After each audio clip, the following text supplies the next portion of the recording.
ਜੱਜ ਦਾ ਵਿਚਾਰ। सत श्री अकाल जी, प्राइम एशिया टीवी वेख रहे हो तुसी। असी हर रोज़ की तरह प्रोग्राम जज दा विचार लैके हाजिर हो गए हाँ। मैं हाँ हरमन थिंद ते मेरे नाल ने स्वरण सिंह टाणा जी। सत श्री अकाल टाणा। सत श्री अकाल जी, की हाल ने जी? मैं ठीक है जी, चढ़दी कला। सब तो पहला मौसम दी हाल बयानी मौसम पंजाब दा हरमन जी थोड़ी जी तब्दीली वाला। पंजाब दे विच धुप्प तां अज भी निकली है, पर ओनी करड़ी नहीं, ओनी तिखी नहीं हैगी जिन्नी आपां गल करिए भी 10-12 दिन पहला तिखी निकलदी सी। 46, 47, 45 डिग्री तक तापमान पहुँच जाता सी। हुण कुछ क डिग्रियां थल्ले नूं तापमान आया जी। पंजाब दे विच मौसम बदलाव दे वल आ, आरजी तौर दे उत्ते, ये नहीं भी पक्के तौर दे उत्ते बदलाव दे वल आ। मौसम विभाग ने यह गल कही है कि आउंदे 48 घंटे दे विच पंजाब दे विच कड़ियां पैण दी हाले तक आस कोई नहीं, पर यह भी जिहड़ी धूड़ भरी हनेरी जी चली आ, कई थावां ते हल्के जे छिट्टे जे पए आ, ਉਹਦੇ ਕਰਕੇ ਪੰਜਾਬ ਦੇ ਮੌਸਮ ਦੇ ਵਿੱਚ ਵਕਤੀ ਤੌਰ ਦੇ ਉੱਤੇ ਥੋੜੀ ਜਿਹੀ ਤਬਦੀਲੀ ਆਈ ਆ। ਜੀ ਬਿਲਕੁਲ, ਮੈਂ ਪੜ੍ਹ ਰਹੀ ਸੀ ਕਹਿੰਦੇ ਕਿ ਮੌਨਸੂਨ ਵੀ ਇਸ ਵਾਰ 3 ਦਿਨ ਪਹਿਲਾਂ ਜਿਹੜਾ ਆ ਉਹ ਕੇਰਲਾ ਦੇ ਵਿੱਚ ਵੀ ਪਹੁੰਚ ਗਿਆ। ਉਸ ਤੋਂ ਬਾਅਦ ਬਾਕੀ ਥਾਵਾਂ ਤੇ ਬਾਕੀ ਸੂਬਿਆਂ ਦੇ ਵਿੱਚ ਵੀ ਇਹ ਕਿਆਸਰਾਈਆਂ ਲਗਾਈਆਂ ਜਾ ਰਹੀਆਂ ਨੇ ਕਿ ਸ਼ਾਇਦ ਪਹਿਲਾਂ ਮੌਨਸੂਨ ਆ ਜਾਊਗਾ। ਤੇ ਜਿੱਥੋਂ ਤੱਕ ਪੰਜਾਬ ਦੀ ਗੱਲ ਹੈ, ਪੰਜਾਬ ਦੇ ਵਿੱਚ ਕਹਿੰਦੇ ਕਿ ਜੂਨ ਅੰਤ ਤੱਕ ਮੌਨਸੂਨ ਜਿਹੜਾ ਆ ਉਹ ਜ਼ਰੂਰ ਦਸਤਕ ਦਊਗਾ। ਬਿਲਕੁਲ ਸਹੀ। ਤੇ ਹੁਣ ਆਪਾਂ ਚਾਹੀਦੇ ਵਿਚਾਰ ਦੀ ਦੇਖੋ ਚੱਜ ਦਾ ਵਿਚਾਰ ਇਹ ਹਰਮਨ ਜੀ ਕਿ ਜ਼ਿੰਦਗੀ ਦੇ ਵਿੱਚ गिले शिकवे का भी कोई अंत नहीं, जिंदगी दे विच गिले शिकवे उलामिਆਂ का भी कोई अंत नहीं हैगा। पत्थरां नूं हमेशा इस गल का गिला रहिंदा, शिकवा रहिंदा भी जिहड़ा पानी आ ये उन्हां नूं खोरन का काम करदा, ये पानी उन्हां नूं तोड़न का काम करदा, पानी उन्हां नूं टिक के भी खड़ नहीं दिंदा। ते पानी नूं हमेशा इस गल का शिकवा रहिंदा, गिला रहिंदा भी यार ये पत्थर सानूं सीधे तौर दे उत्ते वहण भी नहीं दिंदे, साडी हर गल दे विच अड़िका डाउंदे आ। इस करके गिले शिकवे हर थां दे उत्ते आ। ते जिस तरीके दे नाल ये उदाहरण आ पानी दी ते पत्थरां दी, ਇਹ ਜ਼ਿੰਦਗੀ ਦੇ ਵਿੱਚ ਵੀ ਲਾਗੂ ਹੁੰਦੀ ਹੈ। ਬਿਲਕੁਲ ਹਰ ਥਾਂ ਤੇ ਲਾਗੂ ਹੁੰਦੀ ਹੈ। ਤੁਸੀਂ ਆਪਦੇ ਦੋਸਤਾਂ ਮਿੱਤਰਾਂ ਸਕੇ ਸੰਬੰਧੀਆਂ ਪਰਿਵਾਰਕ ਜੀਆਂ ਦੇ ਨਾਲ ਗੱਲ ਕਰਕੇ ਦੇਖ ਲਓ, ਹਰ ਥਾਂ ਦੇ ਉੱਤੇ ਇਦਾਂ ਦਾ ਕੁਝ ਨਾ ਕੁਝ ਹੈਗਾ। ਬਿਲਕੁਲ ਸਿਆਣੇ ਕਹਿੰਦੇ ਨੇ ਟਾਣਾ ਸਾਹਿਬ ਕਿ ਜਦ ਤੱਕ ਸਾਹ ਚੱਲਦੇ ਨੇ ਗਿਲੇ ਸ਼ਿਕਵੇ ਨਾਲੋਂ ਨਾਲ ਚੱਲਦੇ ਹੀ ਰਹਿੰਦੇ ਨੇ। ਸੋ ਵਾਕਈ ਤੁਹਾਡੀ ਗੱਲ ਸਹੀ ਹੈ ਵੀ ਪਾਣੀ ਨੂੰ ਪੱਥਰਾਂ ਤੋਂ ਗਿਲਾ ਸ਼ਿਕਵਾ ਤੇ ਪੱਥਰਾਂ ਨੂੰ ਪਾਣੀ ਤੋਂ ਗਿਲਾ ਸ਼ਿਕਵਾ ਹਰੇਕ ਨੂੰ ਹੁੰਦਾ ਹੈ ਨਾ। ਬਿਲਕੁਲ ਸਹੀ। ਸੋ ਆਪਾਂ ਹੁਣ ਅੱਗੇ ਵਧੀਏ ਟਾਣਾ ਸਾਹਿਬ। ਬਿਲਕੁਲ ਜੀ, ਅੱਗੇ ਵਧਦੇ ਹਾਂ ਤੇ ਪੰਜਾਬ ਦੇ ਵਿੱਚ ਜੋ ਮਾਹੌਲ ਬਣਿਆ ਹੋਇਆ ਉਹਦੇ ਉੱਤੇ ਰਾਜਨੀਤੀ ਕਰਨ ਵਾਲੇ ਰਾਜਨੀਤੀ ਕਰੀ ਜਾਂਦੇ ਆ, ਉਹਦੇ ਉੱਤੇ ਦਿਲੋਂ ਅਫਸੋਸ ਕਰਨ ਵਾਲੇ ਅਫਸੋਸ ਕਰ ਰਹੇ ਆ। ਪੰਜਾਬ ਦਾ ਮਾਹੌਲ ਕਿਤੇ ਵਿਗੜੇ ਨਾ, ਇਸ ਗੱਲ ਦੀ ਬਹੁਤ ਵੱਡੇ ਪੱਧਰ ਤੇ ਲੋਕਾਂ ਦੇ ਵੱਲੋਂ ਅਰਦਾਸ ਕੀਤੀ ਜਾ ਰਹੀ ਹੈ ਵੀ ਯਾਰ ਸਭ ਕੁਝ ਠੀਕ ਰਵੇ, ਪੰਜਾਬ ਦੀ ਜਵਾਨੀ ਤੰਦਰੁਸਤ ਰਵੇ, ਪੰਜਾਬ ਦੀ ਕਿਸਾਨੀ ਤੰਦਰੁਸਤ ਰਵੇ, ਪੰਜਾਬ ਚੜ੍ਹਦੀ ਕਲਾ ਦੇ ਵਿੱਚ ਰਵੇ, ਪੰਜਾਬ ਘੁੱਗ ਵਸਦਾ ਰਵੇ। ਕਿਉਂਕਿ ਸੱਚੀ ਮੁੱਚੀ ਹਰ ਕੋਈ ਅੰਦਰੋਂ ਕੰਬਿਆ ਪਿਆ ਵੀ ਜੇਕਰ ਗੋਲੀਆਂ ਦੀ ਵਾਛੜ ਕਿਸੇ ਵੀ ਮੋੜ ਦੇ ਉੱਤੇ, ਕਿਸੇ ਵੀ ਗਲੀ ਦੇ ਉੱਤੇ, ਕਿਸੇ ਵੀ ਚੁਰਾਹੇ ਦੇ ਉੱਤੇ ਇਵੇਂ ਹੁੰਦੀ ਆ ਤੇ ਫਿਰ ਉਸ ਵਾਛੜ ਦੇ ਵਿੱਚ ਬਚੂਗਾ ਕੌਣ? ਜੀ ਬਿਲਕੁਲ, ਜੇ ਅੱਜ ਭਵਿੱਖ ਦੀ ਅਸੀਂ ਗੱਲ ਕਰ ਰਹੇ ਹਾਂ ਕਿ ਭਵਿੱਖ ਜਿਹੜਾ ਆ ਉਹ ਸੋਹਣਾ ਹੋਵੇ ਪੰਜਾਬ ਦਾ, ਭਵਿੱਖ ਦੇ ਵਿੱਚ ਹਰ ਪਾਸੇ ਚੰਗੀਆਂ ਖਬਰਾਂ ਸਾਹਮਣੇ ਆਉਣ, ਤਾਂ ਉਹਦੇ ਲਈ ਸਾਡਾ ਅੱਜ ਦਾ ਸੋਹਣਾ ਹੋਣਾ ਬਹੁਤ ਜ਼ਰੂਰੀ ਹੈ। ਪਰ ਸਾਡਾ ਅੱਜ ਹਰ ਇੱਕ ਪੰਜਾਬੀ ਦਾ, ਜੇ ਤੁਸੀਂ ਗੱਲ ਕਰੋ ਟਾਣਾ ਸਾਹਿਬ, ਜਦੋਂ ਅਖਬਾਰ ਖੋਲ੍ਹਦੇ ਹੋ ਨਾ, ਜਿਹੋ ਜਿਹੀਆਂ ਖਬਰਾਂ ਉਹਦੇ ਵਿੱਚ ਸਾਹਮਣੇ ਆਉਂਦੀਆਂ ਨੇ, ਸੱਚੀ ਮਨ ਜਿਹੜਾ ਦਹਿਲ ਜਾਂਦਾ ਹੈ, ਸੱਚੀ ਡਰ ਲੱਗਦਾ ਹੈ ਤੁਹਾਨੂੰ ਕਿ ਤੁਸੀਂ ਕਿੱਥੇ ਰਹਿ ਰਹੇ ਹੋ ਔਰ ਇੱਥੇ ਹਰ ਰੋਜ਼ ਕੀ ਭਾਣੇ ਵਾਪਰਦੇ ਪਏ ਨੇ, ਹੈ ਨਾ। ਹੁਣ ਨਾ ਕੁਝ ਰਾਜਨੀਤਿਕ ਲੋਕ ਇਹ ਗੱਲ ਕਹਿੰਦੇ ਆ ਕਿ ਫਲਾਣੇ ਸਾਲ ਦੇ ਵਿੱਚ ਫਲਾਣਾ ਹਾਦਸਾ ਵਾਪਰਿਆ, ਫਲਾਣੀ ਘਟਨਾ ਵਾਪਰੀ, ਫਲਾਣਾ ਕਾਂਡ ਹੋਇਆ, ਉਦੋਂ ਕਿਹੜਾ ਫਲਾਣਿਆਂ ਦੀ ਸਰਕਾਰ ਸੀ, ਉਦੋਂ ਫਲਾਣਿਆਂ ਦੀ ਸਰਕਾਰ ਹੁੰਦੀ ਸੀ। ਅਸੀਂ ਇਹ ਗੱਲ ਕਹਿੰਦੇ ਕਿ ਜੋ ਅਤੀਤ ਦੇ ਵਿੱਚ ਹੋਇਆ ਉਦੋਂ ਦੀਆਂ ਸਰਕਾਰਾਂ ਨੇ ਵੀ ਕੁਝ ਨਹੀਂ ਕੀਤਾ, ਉਦੋਂ ਉਹਨਾਂ ਨੂੰ ਪ੍ਰਬੰਧ ਕਰਨੇ ਚਾਹੀਦੇ ਸੀ ਵੀ ਕੁਝ ਵੀ ਅਣਸੁਖਾਵਾਂ ਨਾ ਵਾਪਰੇ ਪੰਜਾਬ। ਜਿਹੜੀ ਅੱਜ ਦੀ ਸਰਕਾਰ ਆ ਹੁਣ ਜ਼ਿੰਮੇਵਾਰੀ ਉਹਦੇ ਉੱਤੇ ਆ ਵੀ ਉਹ ਕੁਝ ਵੀ ਅਣਸੁਖਾਵਾਂ ਨਾ ਵਾਪਰਨ ਦੇਵੇ ਪੰਜਾਬ ਦੇ ਵਿੱਚ। ਜਦੋਂ ਕੁਝ ਵਾਪਰ ਜਾਂਦਾ ਸਰਕਾਰਾਂ ਨੇ ਕੀ ਕਰਨਾ ਹੁੰਦਾ? ਬਹੁਤ ਮਾੜਾ ਹੋਇਆ ਜੀ, ਪਰਿਵਾਰ ਦੇ ਅਸੀਂ ਨਾਲ ਖੜੇ ਹਾਂ, ਦੁੱਖ ਦੇ ਵਿੱਚ ਸ਼ਰੀਕ ਹਾਂ, ਭੋਗ ਤੱਕ ਦੀ ਗੱਲ ਹੁੰਦੀ, ਬਾਅਦ ਦੇ ਵਿੱਚ ਕੋਈ ਆਉਂਦਾ, ਕਿਸੇ ਦੇ ਵੱਲੋਂ ਕੋਈ ਸਮਾਂ ਕੱਢਿਆ ਜਾਂਦਾ, ਆਪਣੇ ਰਿਸ਼ਤੇਦਾਰੀਆਂ ਦੇ ਵਿੱਚ ਸਕੇ ਸੰਬੰਧੀਆਂ ਦੇ ਵਿੱਚੋਂ ਕਿੰਨੇ ਲੋਕ ਤੁਰ ਜਾਂਦੇ ਆ। ਅਸੀਂ ਮਹੀਨੇ ਤੋਂ ਬਾਅਦ ਚੇਤੇ ਕਰਦੇ ਹਾਂ, ਕਦੇ ਉਹਨਾਂ ਦੇ ਕੋਲੇ ਜਾਂਦੇ ਆ, ਕਦੇ ਸਾਡੇ ਕੋਲ ਸਮਾਂ ਨਿਕਲਦਾ।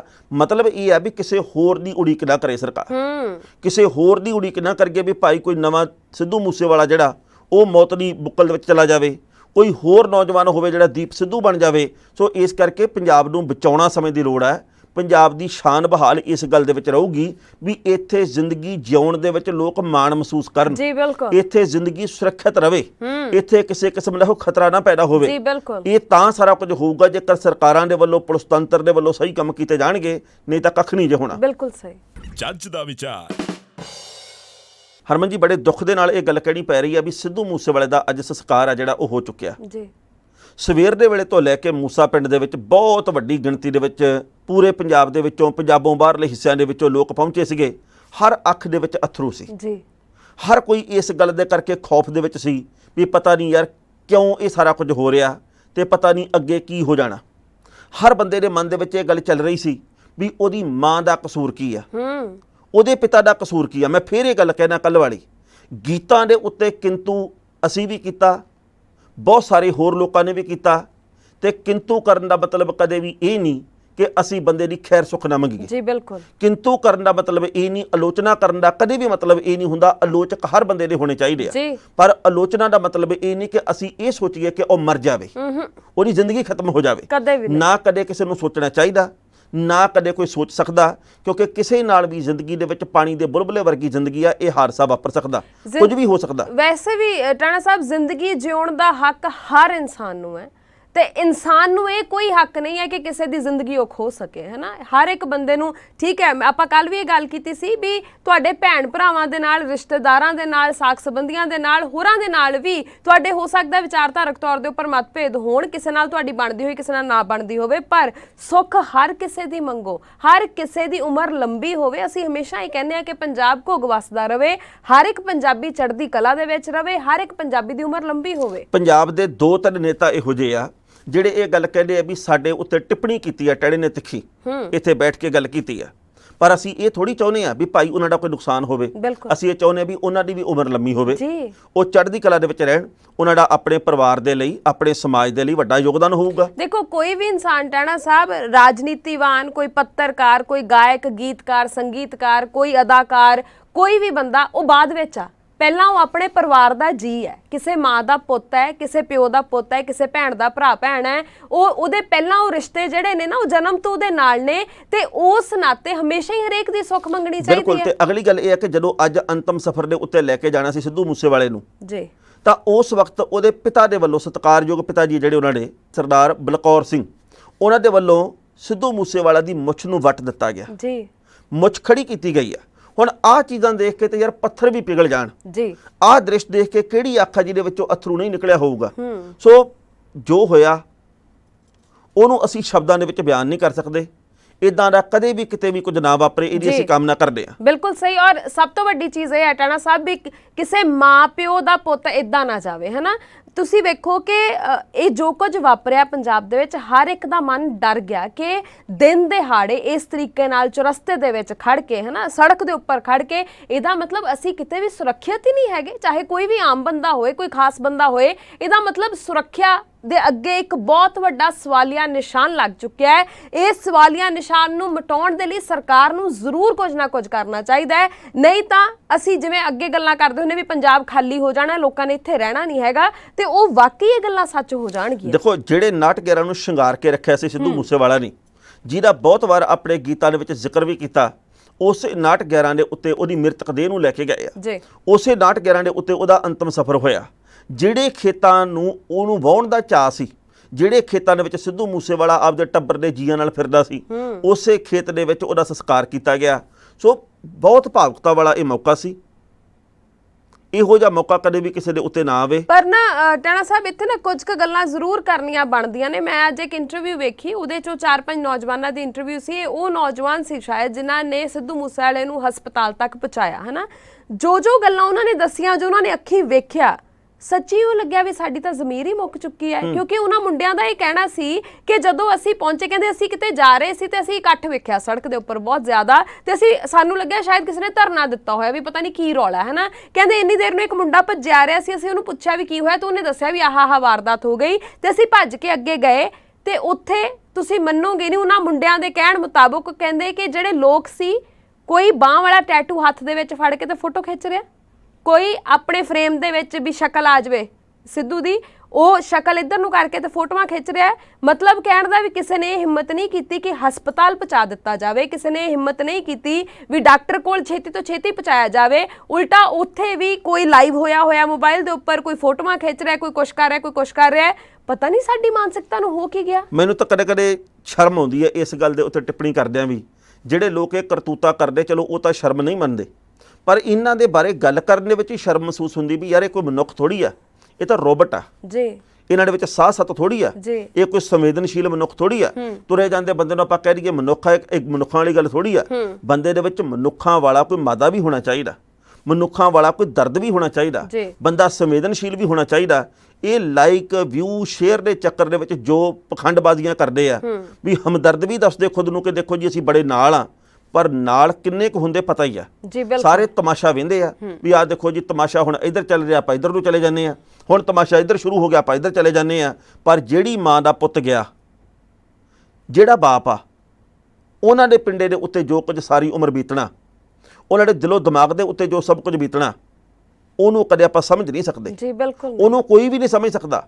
ਜੇ ਕਿਸੇ ਦੇ ਵੀ ਘਰ ਦੇ ਵਿੱਚ ਕੁਝ ਵਾਪਰਦਾ ਤਾਂ ਜਿਹਦਾ ਗਿਆ ਉਹਦਾ ਹੀ ਗਿਆ ਨਾ, ਉਹਦਾ ਹੀ ਗਿਆ, ਬਾਕੀ ਦੁਨੀਆ ਤਾਂ ਭੁੱਲ ਜੂਗੀ। ਜੀ ਬਿਲਕੁਲ। ਰਿਸ਼ਤੇਦਾਰ ਦੋਸਤ ਮਿੱਤਰ ਤਾਂ 2-4 ਮਹੀਨੇ ਬਾਅਦ ਭੁੱਲ ਜਾਂਦੇ ਆ। ਤੁਹਾਨੂੰ ਚੇਤੇ ਹੈ ਟਾਣਾ ਸਾਹਿਬ ਜਿਸ ਦਿਨ ਦੀਪ ਸਿੱਧੂ ਹੋਰਾਂ ਦੇ ਜਿਹੜੇ ਭਰਾ ਨੇ ਮਨਦੀਪ ਸਿੱਧੂ ਆਪਣੇ ਕੋਲ ਇੱਥੇ ਆਏ ਸੀ, ਤਾਂ ਉਹਨਾਂ ਨੂੰ ਮੈਂ ਇਹ ਸਵਾਲ ਕੀਤਾ ਸੀ ਕਿ ਜਿਸ ਦਿਨ ਦੀਪ ਸਿੱਧੂ ਇਸ ਦੁਨੀਆ ਦੇ ਉੱਪਰੋਂ ਗਏ, ਉਸ ਦਿਨ ਲੱਖਾਂ ਦੀ ਗਿਣਤੀ ਦੇ ਵਿੱਚ ਲੋਕ ਸੜਕਾਂ ਦੇ ਉੱਪਰ ਵੀ ਖੜੇ ਸੀ, ਉਹਨਾਂ ਦੇ ਅੰਤਿਮ ਦਰਸ਼ਨਾਂ ਦੇ ਲਈ ਵੀ ਗਏ, ਉਹਨਾਂ ਦੇ ਸੰਸਕਾਰ ਮੌਕੇ ਵੀ ਪਹੁੰਚੇ। ਅੱਜ ਕਿੰਨੇ ਕੁ ਲੋਕ ਬਾਈ ਜੀ ਤੁਹਾਨੂੰ ਫੋਨ ਕਰਕੇ ਕਹਿੰਦੇ ਨੇ ਵੀ ਕੋਈ ਗੱਲ ਨਹੀਂ, ਘਬਰਾਇਓ ਨਾ, ਜਿੱਥੇ ਲੋੜ ਆ ਅਸੀਂ ਤੁਹਾਡੇ ਨਾਲ ਖੜੇ ਆ। ਤਾਂ ਉਹਨਾਂ ਨੇ ਕਿਹਾ ਕਿ ਬਹੁਤ ਘੱਟ ਜਿਹਨਾਂ ਨੂੰ ਮੈਂ ਪੋਟਿਆਂ ਤੇ ਗਿਣ ਸਕਦਾ। ਅਸੀਂ ਭੁੱਲ ਜਾਂਦੇ ਆ। ਬਿਲਕੁਲ ਸਹੀ। ਸਾਡੀ ਯਾਦਦਾਸ਼ਤ ਕਮਜ਼ੋਰ ਹੈ। ਬਿਲਕੁਲ ਸਹੀ। ਜੱਜ ਦਾ ਵਿਚਾਰ। ਹਰਮਨ ਜੀ, ਲਗਾਤਾਰ ਇਸ ਮਾਮਲੇ ਦੀਆਂ ਪਰਤਾਂ ਖੁੱਲ੍ਹ ਕੇ ਸਾਹਮਣੇ ਆ ਰਹੀਆਂ। ਜੀ। ਇੱਕ ਨੌਜਵਾਨ ਗੁਰਪ੍ਰੀਤ ਸਿੰਘ, ਜਿਹੜਾ ਕਿ ਸਿੱਧੂ ਮੂਸੇਵਾਲਾ ਦੀ ਥਾਰ ਦੇ ਵਿੱਚ ਬਰਾਬਰ ਬੈਠਾ ਸੀਗਾ। ਇੱਕ ਨੌਜਵਾਨ ਗੁਰਵਿੰਦਰ ਸਿੰਘ, ਜਿਹੜਾ ਕਿ ਪਿਛਲੇ ਪਾਸੇ ਸੀਟ ਦੇ ਉੱਤੇ ਬੈਠਾ ਸੀ। ਤਿੰਨੋਂ ਜਾਣੇ ਘਰ ਦੇ ਵਿੱਚੋਂ ਨਿਕਲੇ ਸੀ। ਜੀ। ਹੁਣ ਗੁਰਵਿੰਦਰ ਸਿੰਘ ਦੇ ਵੱਲੋਂ ਗੱਲ ਦੱਸੀ ਗਈ ਆ, ਉਹ ਡੀਐਮਸੀ ਦੇ ਵਿੱਚ ਇਸ ਵੇਲੇ ਦਾਖਲ ਆ। ਉਹਦੀ ਬਾਂਹ ਦੇ ਵਿੱਚ ਗੋਲੀ ਵੱਜੀ ਆ, ਕਿਉਂਕਿ ਬੜੀ ਇਹ ਬੁਝਾਰਤ ਬਣੀ ਹੋਈ ਸੀ ਵੀ ਪਤਾ ਨਹੀਂ ਸਿੱਧੂ ਮੂਸੇਵਾਲਾ ਨੇ ਗੋਲੀ ਚਲਾਈ ਆ ਕਿ ਨਹੀਂ ਚਲਾਈ, ਪਤਾ ਨਹੀਂ ਉਹਨੂੰ ਵਿਚਾਰੇ ਨੂੰ ਮੌਕਾ ਮਿਲਿਆ ਕਿ ਨਹੀਂ ਮਿਲਿਆ। ਪਰ ਹੁਣ ਗੁਰਵਿੰਦਰ ਸਿੰਘ ਨੇ ਗੱਲ ਕਹੀ ਆ ਕਿ ਬੜੀ ਬਹਾਦਰੀ ਦੇ ਨਾਲ ਉਹਨੇ ਮੁਕਾਬਲਾ ਵੀ ਕੀਤਾ। ਉਹਨੇ ਇਹ ਗੱਲ ਕਹੀ ਆ ਵੀ ਮਗਰਲੇ ਪਾਸਿਓਂ ਜਿਹੜੀ ਗੱਡੀ ਆਉਂਦੀ ਸੀ, ਸਭ ਤੋਂ ਪਹਿਲਾਂ ਉਹਨਾਂ ਨੇ ਗੋਲੀ ਚਲਾਈ। ਉਹ ਗੋਲੀ ਮੇਰੇ ਮੋਢੇ ਦੇ ਵਿੱਚ ਆ ਕੇ ਵੱਜੀ, ਕਿਉਂਕਿ ਮੈਂ ਮਗਰ ਬੈਠਾ ਸੀ, ਮੈਂ ਨੀਵਾਂ ਹੋ ਗਿਆ। ਉਸ ਤੋਂ ਬਾਅਦ ਉਹਨਾਂ ਨੇ ਟਾਇਰਾਂ ਦੇ ਵਿੱਚ ਫਾਇਰ ਮਾਰਨੇ ਸ਼ੁਰੂ ਕੀਤੇ। 3 ਟਾਇਰ ਪਾਟ ਗਏ ਸਾਡੇ ਗੱਡੀ ਦੇ, ਵੀ ਇਹ ਕਿਤੇ ਭਜਾ ਨਾ ਸਕਣ। ਫਿਰ ਆਲੇ ਦੁਆਲੇ ਗੋਲੀਆਂ ਚੱਲਣੀਆਂ ਸ਼ੁਰੂ ਹੋਈਆਂ ਤੇ ਬਹੁਤ ਵੱਡੇ ਮਾਰੂ ਹਥਿਆਰ ਆ ਜਿਹੜੇ ਉਹਦੇ ਨਾਲ ਹਮਲਾ ਕੀਤਾ ਗਿਆ। ਸਿੱਧੂ ਮੂਸੇਵਾਲੇ ਨੇ ਆਪਣੀ ਪਿਸਤੌਲ ਨੂੰ ਕੱਢ ਕੇ ਉਹਨੇ ਕਈ ਫਾਇਰ ਵੀ ਕੀਤੇ ਆ, ਪਰ ਉਹਦਾ ਨਿਸ਼ਾਨਾ ਸਹੀ ਨਹੀਂ ਲੱਗਿਆ, ਕਿਉਂਕਿ ਆਲੇ ਦੁਆਲੇ ਇੰਨਾ ਵੱਡੇ ਪੱਧਰ ਦੇ ਉੱਤੇ ਹਮਲਾ ਸੀਗਾ। ਉਹਨੇ ਗੱਡੀ ਭਜਾਉਣ ਦੀ ਕੋਸ਼ਿਸ਼ ਵੀ ਕੀਤੀ ਆ, ਪਰ ਕਿਉਂਕਿ ਆਲੇ ਦੁਆਲੇ ਘੇਰਾ ਇਹੋ ਜਿਹਾ ਸੀਗਾ, ਉਹ ਭਜਾਉਣ ਦੇ ਵਿੱਚ ਸਫਲ ਵੀ ਨਹੀਂ ਹੋ ਸਕਿਆ। ਮਤਲਬ ਇਹ ਆ ਕਿ ਉਹਨੇ ਮੁਕਾਬਲਾ ਕੀਤਾ। ਜਿਹੜੀ ਪਿਸਤੌਲ ਆ ਉਹ ਹੁਣ ਪੁਲਿਸ ਦੇ ਕਾਬੂ ਦੇ ਵਿੱਚ ਆ। ਉਹਨਾਂ ਦੇ ਵੱਲੋਂ ਵੀ ਇਹ ਗੱਲ ਕਹੀ ਗਈ ਹੈ ਜੀ ਕਿ ਇਹਦੇ ਵਿੱਚੋਂ ਫਾਇਰ ਹੋਏ ਵੇ ਆ। ਮਤਲਬ ਇਹ ਆ ਵੀ ਆਪਣੀ ਜ਼ਿੰਦਗੀ ਬਚਾਉਣ ਦੀ ਸਿੱਧੂ ਮੂਸੇਵਾਲੇ ਨੇ ਕੋਸ਼ਿਸ਼ ਕੀਤੀ ਉਸ ਵੇਲੇ। ਜੀ ਬਿਲਕੁਲ। ਉਹ ਮੁੰਡਿਆਂ ਦਾ ਕਹਿਣਾ ਸੀ, ਉਹ ਕਹਿੰਦੇ ਕਿ ਅਸੀਂ ਦੋਵੇਂ ਇੱਕਦਮ ਆਪਣੇ ਸਿਰ ਝੁਕਾ ਲਏ ਔਰ ਇਉਂ ਲੱਗ ਰਿਹਾ ਸੀ ਵੀ ਅਸੀਂ ਕਿਸੇ ਜੰਗ ਦੇ ਮੈਦਾਨ ਦੇ ਵਿੱਚ ਖੜੇ ਆ, ਵੀ ਜਿਸ ਤਰੀਕੇ ਨਾਲ ਤਾਬੜਤੋੜ ਉੱਥੇ ਗੋਲੀਆਂ ਚੱਲ ਰਹੀਆਂ ਸੀ ਔਰ ਜਿਵੇਂ ਬੋਨਟ ਦੇ ਉੱਪਰ ਬੈਠ ਕੇ ਗੋਲੀਆਂ ਚਲਾਈਆਂ ਗਈਆਂ। ਤੇ ਉਸ ਤੋਂ ਬਾਅਦ ਵਿੱਚ ਕਹਿੰਦੇ ਵੀ ਸਾਨੂੰ ਤਾਂ ਸਮਝ ਹੀ ਨਹੀਂ ਆਈ ਵੀ ਹੋਇਆ ਕੀ ਆ ਇੱਕਦਮ, ਹਨਾ। ਸੋ ਇਹ ਸਾਰਾ ਕੁਝ ਬਹੁਤ ਸਵਾਲ ਖੜੇ ਕਰ ਰਿਹਾ ਟਾਣਾ ਸਾਹਿਬ, ਕਿਉਂਕਿ ਕੋਈ ਬੰਦਾ ਕਿੰਨੇ ਵਜੇ ਘਰੋਂ ਨਿਕਲ ਰਿਹਾ ਹੈ, ਕੌਣ-ਕੌਣ ਉਹਦੇ ਨਾਲ ਹੈ, ਕਾਹਦੇ ਤੇ ਉਹ ਜਾ ਰਿਹਾ ਹੈ, ਹਰ ਕਿਸੇ ਨੂੰ ਨਹੀਂ ਪਤਾ ਹੁੰਦਾ। ਇਹਦਾ ਮਤਲਬ ਕੋਈ ਨਾ ਕੋਈ ਭੇਤੀ ਸੀ, ਇਹਦਾ ਮਤਲਬ ਕੋਈ ਨਾ ਕੋਈ ਰੇਕੀ ਕੀਤੀ ਗਈ ਸੀ, ਇਹਦਾ ਮਤਲਬ ਵੀ ਇਹ ਚੀਜ਼ਾਂ ਜਿਹੜੀਆਂ ਨੇ ਹੋਰ ਬਹੁਤ ਸਾਰੇ ਸਵਾਲਾਂ ਨੂੰ ਜਨਮ ਦੇ ਰਹੀਆਂ ਨੇ। ਸੋ ਤਫਤੀਸ਼ ਨਿਰਪੱਖ ਤਰੀਕੇ ਨਾਲ, ਬਿਲਕੁਲ ਸਹੀ ਤਰੀਕੇ ਨਾਲ ਹੋਣੀ ਚਾਹੀਦੀ ਹੈ ਤੇ ਸਜ਼ਾ ਜਿਹੜੇ ਵੀ ਗੁਨਾਹਗਾਰ ਹੈਗੇ ਨੇ ਉਹਨਾਂ ਨੂੰ ਜ਼ਰੂਰ ਮਿਲਣੀ ਚਾਹੀਦੀ ਹੈ। ਇੱਕ ਹੋਰ ਗੱਲ ਦੱਸਣੀ ਬਣਦੀ ਹੈ ਵੀ ਸਿੱਧੂ ਮੂਸੇਵਾਲੇ ਦੇ ਉੱਤੇ ਪਹਿਲਾਂ ਵੀ ਹਮਲੇ ਦੀ ਕੋਸ਼ਿਸ਼ ਕੀਤੀ ਗਈ ਸੀ। ਅੱਛਾ ਜੀ। ਜਿਹੜਾ ਹੁਣ ਇੱਕ ਇਸ ਮਾਮਲੇ ਦੇ ਵਿੱਚ ਕਸੂਰਵਾਰ ਦੱਸਿਆ ਜਾਂਦਾ, ਉਹਨੇ ਪੁਲਿਸ ਦੇ ਕੋਲੇ ਇਸ ਗੱਲ ਨੂੰ ਕਬੂਲ ਕੀਤਾ, ਜਿਹੜਾ ਇਸ ਵੇਲੇ ਜੇਲ੍ਹ ਦੇ ਵਿੱਚ ਹੈ ਦਿੱਲੀ ਦੇ ਵਿੱਚ। ਉਹਨੇ ਕਿਹਾ ਜੀ ਕਿ ਅਸੀਂ ਇਸ ਤੋਂ ਪਹਿਲਾਂ ਵੀ ਕਤਲ ਦੀ ਕੋਸ਼ਿਸ਼ ਕੀਤੀ ਸੀ। ਅੱਛਾ ਜੀ। ਜੋ ਕਿ ਪੁਲਿਸ ਦੇ ਵੱਲੋਂ ਜਾਣਕਾਰੀ ਦਿੱਤੀ ਗਈ ਹੈ ਵੀ ਉਸ ਵਕਤ ਜਦੋਂ ਅਸੀਂ ਗਏ, ਜਾਂ ਉਹ ਕਹਿੰਦਾ ਜੀ ਮੈਂ ਗਿਆ, ਤਾਂ ਆਲੇ ਦੁਆਲੇ AK-47 ਵਾਲੇ ਸੁਰੱਖਿਆ ਕਰਮਚਾਰੀਆਂ ਦਾ ਪਹਿਰਾ ਸੀ। ਉਸ ਵਕਤ ਇਸ ਗੱਲ ਨੂੰ ਟਾਲ ਦਿੱਤਾ ਗਿਆ। ਫਿਰ ਇਸ ਤੋਂ ਬਾਅਦ ਹੋਰ ਮਾਰੂ ਹਥਿਆਰਾਂ ਦਾ ਪ੍ਰਬੰਧ ਕੀਤਾ ਗਿਆ, ਜਿਹਦੇ ਕਰਕੇ ਸਾਰਾ ਕੁਝ ਹੋਇਆ। ਇਹ ਅਖਬਾਰਾਂ ਦੀਆਂ ਰਿਪੋਰਟਾਂ ਦੇ ਵਿੱਚੋਂ ਗੱਲ ਸਾਹਮਣੇ ਆਈ ਹੈ। ਜੀ ਬਿਲਕੁਲ। ਪਿਛਲੇ ਕੁਝ ਕੁ ਸਮੇਂ ਦੇ ਵਿੱਚ ਕਹਿੰਦੇ ਵੀ 20 ਤੋਂ ਵੱਧ ਧਮਕੀਆਂ ਸਿੱਧੂ ਮੂਸੇਵਾਲੇ ਨੂੰ ਆਈਆਂ ਸੀ, ਪਰ ਇਸ ਮਾਮਲੇ ਦੇ ਉੱਤੇ ਪੁਲਿਸ ਦੀ ਜਿਹੜੀ ਆ ਉਹ ਸੁਰੱਖਿਆ ਵਾਪਸ ਲੈ ਲੈਣੀ, ਇਹ ਬੜੀ ਚਿੰਤਾਜਨਕ ਤੇ ਬੜੇ ਸਵਾਲ ਖੜੇ ਕਰਨ ਵਾਲੀ ਗੱਲ ਹੈ। ਤੇ ਪੋਸਟਮਾਰਟਮ ਦੀ ਰਿਪੋਰਟ ਦੇ ਵਿੱਚ ਆਇਆ ਕਿ 23-24 ਗੋਲੀਆਂ ਉਹਦੇ ਸਰੀਰ ਦੇ ਵੱਖ-ਵੱਖ ਅੰਗਾਂ ਤੇ ਵੱਜੀਆਂ। ਇੱਕ ਗੋਲੀ ਉਹਦੇ ਸਿਰ ਦੇ ਵਿੱਚੋਂ ਵੀ ਲੰਘੀ ਆ, ਤੇ ਜਿਹਦੇ ਕਰਕੇ ਖੂਨ ਬਹੁਤ ਡੁੱਲ ਗਿਆ ਤੇ ਜਿਹਦੇ ਕਰਕੇ ਮੌਤ ਹੋਈ ਹੈ। ਗੱਲ ਫਿਰ ਉੱਥੇ ਆ ਕੇ ਮੁੱਕਦੀ ਹੈ ਵੀ ਪੰਜਾਬ ਦੇ ਵਿੱਚ ਬੰਦੇ ਨੂੰ ਮਾਰਨਾ ਖੇਡ ਬਣ ਗਈ ਹੈ। ਪੰਜਾਬ ਦੇ ਵਿੱਚ ਤੁਸੀਂ ਕਿਸੇ ਦਾ ਵੀ ਕਤਲ ਕਰ ਦਿੰਦੇ ਹੋ, ਹੁੰਦਾ ਕੀ ਆ ਬਾਅਦ ਦੇ ਵਿੱਚ? ਅਸੀਂ ਕਮੇਟੀ ਬਣਾ ਲਈ, ਅਸੀਂ ਗਠਨ ਕਰਤਾ ਕਮੇਟੀ ਦਾ, ਬਹੁਤ ਜਲਦ ਅਸੀਂ ਪੜਤਾਲ ਕਰਾਂਗੇ, ਬੰਦਿਆਂ ਦੇ ਕੋਲੋਂ ਪੁੱਛਗਿੱਛ ਕੀਤੀ ਜਾ ਰਹੀ ਹੈ, ਅਸੀਂ ਉਹਨਾਂ ਨੂੰ ਪ੍ਰੋਡਕਸ਼ਨ ਵਾਰੰਟ ਤੇ ਲੈ ਕੇ ਆਵਾਂਗੇ, ਅਸੀਂ ਐਂ ਕਰਾਂਗੇ। ਐਂ ਕਰਦੇ ਕਈ ਮਹੀਨੇ ਤੇ ਕਈ ਸਾਲ ਨਿਕਲ ਜਾਂਦੇ ਆ। ਵਿੱਚ ਹੈ ਕੀ ਗੱਲ ਦੇ, ਸੱਚਾਈ ਕੀ ਆ, ਆਮ ਲੋਕਾਂ ਨੂੰ ਕਦੇ ਪਤਾ ਹੀ ਨਹੀਂ ਲੱਗਦੀ। ਬਿਲਕੁਲ ਸਹੀ। ਜੱਜ ਦਾ ਵਿਚਾਰ। ਹਰਮਨ ਜੀ, ਕਲਾਕਾਰ ਜਾਂ ਲੇਖਕ ਆ ਜਿਹੜੇ ਉਹਨਾਂ ਦੇ ਉੱਤੇ ਗੋਲੀਆਂ ਵਰਾਉਣਾ ਇਹ ਕੋਈ ਪਹਿਲੀ ਵਾਰ ਖਬਰ ਨਹੀਂ ਸਾਹਮਣੇ ਆਈ ਜੀ। ਜੇ ਤੁਸੀਂ ਪਛਾਣ ਦੇ ਵਾਲੇ ਝਾਤ ਮਾਰ ਕੇ ਦੇਖੋ 1988 ਦੇ ਵਿੱਚ 3 ਵੱਡੇ ਕੱਦ ਵਾਲੇ ਕਲਾਕਾਰ ਆ ਜਿਹੜੇ ਜਾਂ 3 ਵੱਡੀਆਂ ਸ਼ਖਸੀਅਤਾਂ ਜਿਹੜੀਆਂ ਉਹ ਇਸੇ ਤਰੀਕੇ ਦੇ ਨਾਲ ਗੋਲੀਆਂ ਮਾਰ ਕੇ ਸਦਾ ਦੀ ਨੀਂਦ ਸੁਆਈਆਂ ਗਈਆਂ ਜੀ। ਅਵਤਾਰ ਸਿੰਘ ਸੰਧੂ ਜਿਹਨੂੰ ਅਸੀਂ ਪਾਸ਼ ਦੇ ਨਾਂ ਤੇ ਜਾਣਦੇ ਹਾਂ, ਸਭ ਤੋਂ ਖਤਰਨਾਕ ਹੁੰਦਾ ਹੈ ਸੁਪਨਿਆਂ ਦਾ ਮਰ ਜਾਣਾ, ਜਿਨ੍ਹਾਂ ਨੇ ਇਹ ਲਿਖਿਆ ਤੇ ਅੱਜ ਹਰ ਬੰਦੇ ਦੇ ਜ਼ਿਹਨ ਦੇ ਵਿੱਚ ਇਹ ਗੱਲ। ਉਸ ਬੰਦੇ ਦੀ 1988 ਦੇ ਵਿੱਚ ਮੌਤ ਦੀ ਖਬਰ ਆਈ, ਕਤਲ ਕੀਤਾ ਗਿਆ ਤਲਵੰਡੀ ਸਲੀਮ ਪਿੰਡ ਦੇ ਵਿੱਚ, ਉਹਦੇ ਪਿੰਡ ਦੇ ਵਿੱਚ ਕਤਲ ਕੀਤਾ ਗਿਆ। 38 ਸਾਲ ਦੀ ਉਮਰ ਸੀ ਉਦੋਂ ਅਵਤਾਰ ਪਾਸ਼ ਦੀ, ਤੇ ਉਹਨੇ ਲਿਖਿਆ ਹੀ ਆ, ਲਿਖਣ ਕਰਕੇ ਉਹਦਾ ਕਤਲ ਹੋਇਆ ਜੀ। ਤੁਸੀਂ 1988 ਦੀ ਗੱਲ ਕਰੋ, 8 ਮਾਰਚ ਦੀ ਮੈਸਮਪੁਰ ਪਿੰਡ ਆ, ਅਮਰ ਸਿੰਘ ਚਮਕੀਲਾ ਤੇ ਅਮਰਜੋਤ ਦਾ ਗੋਲੀਆਂ ਮਾਰ ਕੇ ਕਤਲ ਕਰ ਦਿੱਤਾ ਗਿਆ। ਉਹਨਾਂ ਨੇ ਗਾਣੇ ਕਈ ਲੀਹੋਂ ਲੱਥੇ ਗਾਏ, ਇਹਦੇ ਵਿੱਚ ਕੋਈ ਦੋ ਰਾਇ ਨਹੀਂ, ਪਰ ਯਾਰ ਬੰਦੇ ਨੂੰ ਮਾਰ ਦੇਣਾ, ਬੰਦੇ ਨੂੰ ਖਤਮ ਕਰ ਦੇਣਾ, ਬੰਦੇ ਦੀ ਹਸਤੀ ਮਿਟਾ ਦੇਣੀ, ਬੰਦੇ ਦੀ ਹੋਂਦ ਖਤਮ ਕਰ ਦੇਣੀ, ਇਹ ਕਿਹੜੇ ਪਾਸਿਓਂ ਸੱਭਿਆਚਾਰ ਦੀ ਰਾਖੀ ਕਰਨ ਵਾਲੀ ਗੱਲ ਆ ਤੇ ਕਿਹੜੇ ਪਾਸਿਓਂ ਇਹ ਮਨੁੱਖਤਾ ਦੀ ਸੇਵਾ ਵਾਲੀ ਗੱਲ ਆ। ਤੁਸੀਂ ਗੱਲ ਕਰ ਲਓ ਵਰਿੰਦਰ ਦੀ ਜੀ। ਵਰਿੰਦਰ ਨੇ ਪੰਜਾਬੀ ਫਿਲਮਾਂ ਦੇ ਵਿੱਚ ਕਿੰਨਾ ਵੱਡਾ ਯੋਗਦਾਨ ਪਾਇਆ, ਉੱਤੋਂ ਦਿੱਤੀ ਉਹਦੀਆਂ ਸੁਪਰ ਹਿੱਟ ਫਿਲਮਾਂ ਹੋਈਆਂ, ਪਰ ਤਲਵੰਡੀ ਪਿੰਡ ਦੇ ਵਿੱਚ ਜਦੋਂ ਜੱਟ ਤੇ ਜ਼ਮੀਨ ਫਿਲਮ ਦੀ ਸ਼ੂਟਿੰਗ ਹੋ ਰਹੀ ਸੀ 1988 ਦੇ ਵਿੱਚ ਉੱਥੇ ਵੀ ਉਹਦਾ ਕਤਲ ਕਰ ਦਿੱਤਾ ਗਿਆ। ਦਸੰਬਰ ਮਹੀਨੇ ਦੀ ਇਹ ਘਟਨਾ ਹੈ ਜੀ, 6 ਦਸੰਬਰ 1988 ਨੂੰ ਇਹ ਸਾਰਾ ਕੁਝ ਵਾਪਰਿਆ ਸੀ। ਉਸ ਤੋਂ ਬਾਅਦ ਵਿੱਚ ਦਿਲਸ਼ਾਦ ਅਖਤਰ, ਇਹ ਨਾਂ ਹਰ ਕੋਈ ਜਾਣਦਾ ਹੈ, ਇਹਨਾਂ ਦਾ ਵੀ ਇਸੇ ਤਰੀਕੇ ਨਾਲ 28 ਜਨਵਰੀ 1996 ਨੂੰ ਇਸ ਤਰੀਕੇ ਨਾਲ ਕਤਲ ਕਰ ਦਿੱਤਾ ਗਿਆ ਸੀ। ਬਹੁਤ ਮਾੜੀ ਗੱਲ ਹੈ। ਦੇਖੋ ਦਿਲਸ਼ਾਦ ਅਖਤਰ ਦੇ ਵੱਲ ਅਸੀਂ ਝਾਤ ਮਾਰਦੇ ਹਾਂ, ਉਹਦਾ ਕਸੂਰ ਵੀ ਕੋਈ ਨਹੀਂ ਸੀ। ਪੰਜਾਬ ਪੁਲਿਸ ਦਾ ਇੱਕ ਅਧਿਕਾਰੀ ਹੈ ਜਿਹੜਾ ਉਹ ਗੁਰਦਾਸਪੁਰ ਦੇ ਵਿੱਚ ਉਸ ਪ੍ਰੋਗਰਾਮ ਦੇ ਵਿੱਚ ਸੀ ਜਿੱਥੇ ਦਿਲਸ਼ਾਦ ਅਖਤਰ ਗਾਉਣ ਗਿਆ ਸੀ ਜੀ। ਉਸ ਬੰਦੇ ਨੇ ਦਾਰੂ ਦੇ ਵਿੱਚ ਰੱਜਿਆ ਹੋਇਆ ਟੁੰਨ ਹੋਇਆ ਵਿਆ ਉਹ ਅਧਿਕਾਰੀ, ਉਹਨੇ ਇਹ ਗੱਲ ਕਹੀ ਸੀ ਕਿ ਨੱਚੀ ਜੋ ਸਾਡੇ ਨਾਲ ਉਹਨੂੰ ਦਿਲ ਵੀ ਦਿਆਂਗੇ, ਇਹ ਗੀਤ ਗਾ। ਤੇ ਦਿਲਸ਼ਾਦ ਅਖਤਰ ਨੇ ਕਹਿਤਾ ਜੀ ਇਹ ਮੇਰਾ ਗੀਤ ਨਹੀਂ ਗਾ, ਮੈਂ ਸਿਰਫ ਆਪਣੇ ਗੀਤ ਗਾਉਣਾ। ਇਸ ਗੱਲ ਦੇ ਉੱਤੇ ਤਕਰਾਰਬਾਜ਼ੀ ਹੋ ਗਈ, ਉਹਨੇ ਆਪਦੇ ਹਥਿਆਰ ਦੇ ਨਾਲ ਗੋਲੀਆਂ ਮਾਰਤੀਆਂ ਉਹਦੀ ਹਿੱਕ ਦੇ ਵਿੱਚ। ਯਾਰ ਆਹ ਕੁਝ ਪੰਜਾਬ ਦੇ ਵਿੱਚ ਚੱਲੀ ਜਾਂਦਾ ਸੀ, ਇਹੀ ਕੁਝ ਪੰਜਾਬ ਦੇ ਵਿੱਚ ਹੁਣ ਚੱਲ ਰਿਹਾ। ਤੇ ਹਾਲੇ ਅਸੀਂ ਕਹਿੰਦੇ ਵੀ ਬੰਦਾ ਬੰਦੇ ਦਾ ਦਾਰੂ ਬਹੁਤ ਆ, ਅਸੀਂ ਇੱਥੇ ਦੂਜੇ ਬੰਦੇ ਦੀ ਰਾਖੀ ਬਹੁਤ ਕਰਦੇ ਹਾਂ। ਪੰਜਾਬ ਤਾਂ ਘੁੱਗ ਵਸ ਰਿਹਾ, ਪੰਜਾਬ ਦੇ ਵਿੱਚ ਅੱਜ ਮਸ਼ਹੂਰ ਹੋਣਾ ਗੁਨਾਹ ਹੋ ਗਿਆ ਜੀ।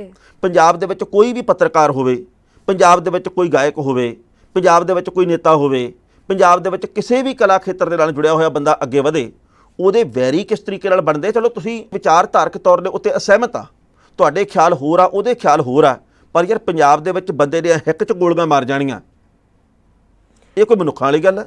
ਟਾਣਾ ਸਾਹਿਬ, ਕਾਲਾ ਦੌਰ ਮੁੱਕਿਆ ਥੋੜੀ ਹੈ। ਇਹ ਕਾਲਾ ਦੌਰ ਤਾਂ ਹੁਣ ਫੇਰ ਇਉਂ ਲੱਗਿਆ ਜਾ ਰਿਹਾ ਹੈ ਕਿ ਪੰਜਾਬ ਨੂੰ ਬਲਦੀ ਦੇ ਬੂਥੇ ਦੇਣ ਦੀਆਂ ਇਹ ਸਾਰੀਆਂ ਕੋਸ਼ਿਸ਼ਾਂ ਕੀਤੀਆਂ ਜਾ ਰਹੀਆਂ ਨੇ। ਅੱਜ ਵੀ ਉਹ ਸਾਰਾ ਕੁਝ ਪੁਰਾਣਾ ਜਿਹੜਾ ਉਹ ਲੋਕਾਂ ਨੂੰ ਚੇਤੇ ਆਉਣ ਲੱਗ ਗਿਆ ਵੀ ਆਹ ਕੁਝ ਵਾਪਰ ਰਿਹਾ, ਆਹ ਕੁਝ ਹੋ ਰਿਹਾ ਹੈ। ਹਰ ਇੱਕ ਦਿਲ ਸਹਿਮਿਆ ਪਿਆ, ਹਰ ਇੱਕ ਬੰਦਾ ਡਰ ਰਿਹਾ ਵੀ ਆਖਰਕਾਰ, ਕਿਉਂਕਿ ਹਰ ਬੰਦੇ ਨੂੰ ਹੁਣ ਆਪਣੇ ਭਵਿੱਖ ਦੀ ਚਿੰਤਾ ਨਾ ਵੀ ਸਾਡਾ ਕੀ ਬਣੂਗਾ, ਸਾਡੇ ਬੱਚਿਆਂ ਦਾ ਕੀ ਬਣੂਗਾ। ਹਰ ਇੱਕ ਮਾਪਿਓ ਇਸ ਵੇਲੇ ਇਹ ਸੋਚ ਰਹੇ ਨੇ ਕਿ ਆਖਰਕਾਰ ਸਾਡੇ ਬੱਚੇ ਕੀ ਇੱਥੇ ਸੁਰੱਖਿਅਤ ਹੈਗੇ ਨੇ ਜਾਂ ਫਿਰ ਨਹੀਂ। ਸੋ ਜੋ ਕੁਝ ਵਾਪਰਿਆ ਬੀਤੇ ਦੇ ਵਿੱਚ, ਜੋ ਕੁਝ ਵਾਪਰ ਰਿਹਾ ਅੱਜ, ਇਹਦੇ ਨਾਲ ਤਾਂ ਇਹ ਸਾਫ਼ ਹੈ ਟਾਣਾ ਸਾਹਿਬ ਵੀ ਭਵਿੱਖ ਵੀ ਕੋਈ ਸੁਰੱਖਿਅਤ ਨਹੀਂ ਹੈ ਸਾਡਾ। ਬਿਲਕੁਲ। ਤੇ ਇੱਕ ਗੱਲ ਹੋਰ ਦੱਸਦਾ, ਹੁਣ ਕੁਝ ਕਲਾਕਾਰਾਂ ਦੇ ਉੱਤੇ ਵੀ ਸਵਾਲ ਖੜੇ ਹੋ ਰਹੇ ਆ ਕਿ ਉਹਨਾਂ ਦੇ ਵੱਲੋਂ ਆਹ ਕੁਝ ਸ਼ਾਇਦ ਵਿੱਚ ਪੈ ਕੇ ਕਰਵਾਇਆ ਗਿਆ ਹੋਵੇ।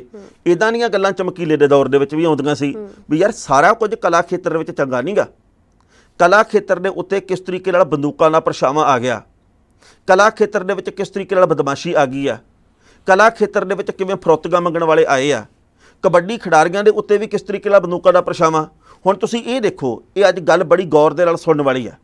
ਕੋਈ ਵੀ ਇੱਕ ਕਲਾਕਾਰ ਆ, ਕੋਈ ਵੀ ਕਲਾਕਾਰ ਹੋਵੇ, ਹਿੰਦੀ 'ਚ ਗਾਉਂਦਾ, ਪੰਜਾਬੀ 'ਚ ਗਾਉਂਦਾ, ਕਿਸੇ ਹੋਰ ਜ਼ਬਾਨ 'ਚ ਗਾਉਂਦਾ, ਉਹ ਹਜ਼ਾਰਾਂ ਲੋਕਾਂ ਦੇ ਮੂਹਰੇ ਖੜ ਕੇ ਗਾ ਰਿਹਾ ਜਾਂ ਸੈਂਕੜੇ ਲੋਕਾਂ ਦੇ ਮੂਹਰੇ ਖੜ ਕੇ ਗਾ ਰਿਹਾ। ਮੂਹਰੇ ਨੱਚਣ ਵਾਲਾ ਬੰਦਾ, ਮੂਹਰੇ ਆਇਆ ਹੋਇਆ ਬੈਠਾ ਬੰਦਾ, ਉਹ ਕੀ ਸੋਚ ਕੇ ਆਇਆ, ਉਹ ਤਾਂ ਬਹੁਤ ਈਜ਼ੀ ਟਾਰਗੇਟ ਆ, ਉਹ ਤਾਂ ਬੜੀ ਆਸਾਨੀ ਨਾਲ ਨਿਸ਼ਾਨਾ ਬਣ ਜਾਂਦਾ, ਕਿਉਂਕਿ ਸਟੇਜ ਕਿੰਨੀ ਕੁ ਦੂਰ ਹੁੰਦੀ ਆ, ਮਤਲਬ ਕੋਈ ਪਤਾ ਹੀ ਨਹੀਂ ਹੁੰਦਾ ਇਹਨੇ ਕੀ ਮਾਰ ਦੇਣਾ। ਇਸੇ ਤਰੀਕੇ ਨਾਲ ਕਬੱਡੀ ਖਿਡਾਰੀ ਆ, ਜਦੋਂ ਹਜ਼ਾਰਾਂ ਲੋਕਾਂ ਦੇ ਇਕੱਠ ਦੇ ਵਿੱਚ ਰੇਡਾਂ ਪੈਂਦੀਆਂ, ਜੱਫੇ ਲੱਗਦੇ ਆ, ਪੂਰੇ ਜੋਸ਼ ਦੇ ਵਿੱਚ ਹੁੰਦੇ ਆ, ਪਰ ਇੰਨੇ ਇਕੱਠ ਦੇ ਵਿੱਚੋਂ ਕਿਹੜਾ ਬੰਦਾ ਜਿਹੜਾ ਕਿ ਮਾੜੀ ਸੋਚ ਲੈ ਕੇ ਆਇਆ, ਕੀ ਪਤਾ ਕਿਹੜੇ ਖਿਡਾਰੀ ਦਾ ਕਾਲ ਬਣ ਕੇ ਆਇਆ।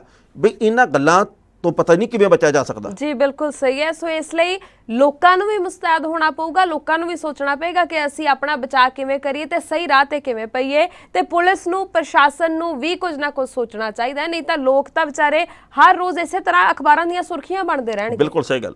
ਜੱਜ ਦਾ ਵਿਚਾਰ।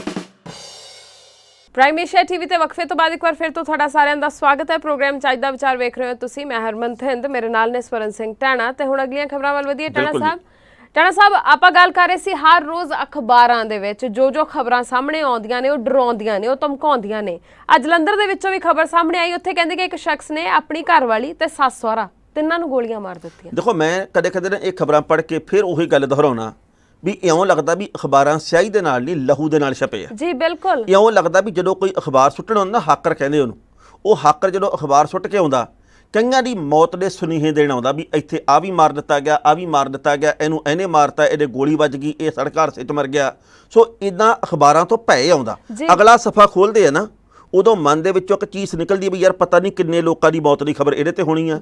ਅਗਲਾ ਸਫਾ ਖੋਲ੍ਹਦੇ ਆ, ਉਹਦੇ ਤੋਂ ਪਹਿਲਾਂ ਹੀ ਮਨ ਡਰਿਆ ਹੁੰਦਾ ਵੀ ਯਾਰ ਇਹਦੇ ਵਿੱਚੋਂ ਪਤਾ ਨਹੀਂ ਕੀ ਨਿਕਲਣਾ। ਸੁਖਾਵੀਂ ਖਬਰ ਹੈ ਹੁਣ ਕਿੱਥੇ ਆ? ਬਿਲਕੁਲ ਸਹੀ। ਉਧਰ ਪਟਿਆਲੇ ਦੇ ਵਿੱਚ ਤੁਸੀਂ ਵੇਖੋ ਕਿ ਇੱਕ ਸ਼ਖਸ ਨੇ ਆਪਣੀ ਧੀ ਤੇ ਆਪਣੀ ਘਰਵਾਲੀ ਨੂੰ ਤਲਵਾਰ ਦੇ ਨਾਲ ਵੱਢ ਦਿੱਤਾ। ਉਸ ਤੋਂ ਬਾਅਦ ਇੱਕ ASI ਨੇ, ਕਹਿੰਦੇ ਕਿ ACP ਤੋਂ ਸ਼ਾਇਦ ਦੁਖੀ ਹੋ ਕੇ, ਜੋ ਕਿ ਉਹਦੀ ਘਰਵਾਲੀ ਦੇ ਵੱਲੋਂ, ਜਿਹੜਾ ਮਰਹੂਮ ਬੰਦਾ ਹੈ ਉਹਦੀ ਘਰਵਾਲੀ ਦੇ ਵੱਲੋਂ ਜੋ ਦੋਸ਼ ਲਗਾਏ ਜਾ ਰਹੇ ਨੇ ਵੀ ਉਹਨੇ ACP ਤੋਂ ਦੁਖੀ ਹੋ ਕੇ ਤਾਂ ਉਹਨੇ ਖੁਦਕੁਸ਼ੀ ਕਰ ਲਈ।